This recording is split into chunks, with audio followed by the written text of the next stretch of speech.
প্রবল বৃষ্টিতে মানুষের ঘর বাড়ি সমস্ত কিছুতেই জলে জলকাণ্ড হয়ে গেছে।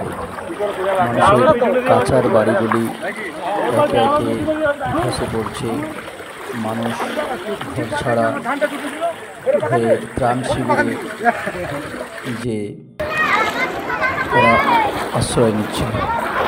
মানুষ এখন ত্রাণ শিবির কী ভরসা মানুষের, কারণ কাঁচার বাড়ি যদি যাদের ছিল সেই কাঁচা বাড়িগুলি একে একে ধসে পড়ছে এবং বসবাসের অযোগ্য হয়ে উঠেছে। মানুষ অসহায়ের মতো চারিদিকে বিভিন্ন গরু ছাগল যাদের পশুপালন করেন তারা নিয়ে অসহায়ের মতো চারিদিকে যাতে নিরাপদ আশ্রয় দেওয়া যায়। এখনো পর্যন্ত সকলে নিরাপদ আশ্রয়ে পৌঁছেছে। সরকারের তরফ থেকে ত্রাণ শিবিরে সকলে অংশগ্রহণ করেছে এবং ত্রাণ শিবির থেকেই তাদের খাওয়া দাওয়ার ব্যবস্থা হয়েছে।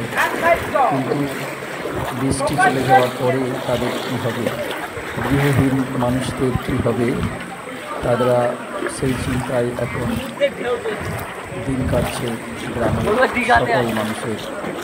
কারণ বৃষ্টি থামার পরে তাদের ঘর যখন ভেঙে পড়েছে সেক্ষেত্রে তারা তো গৃহহীন, এখন তারা কোথায় বসবাস করবে সেই মাথায় চিন্তা প্রত্যেকটি গ্রামবাসী এবং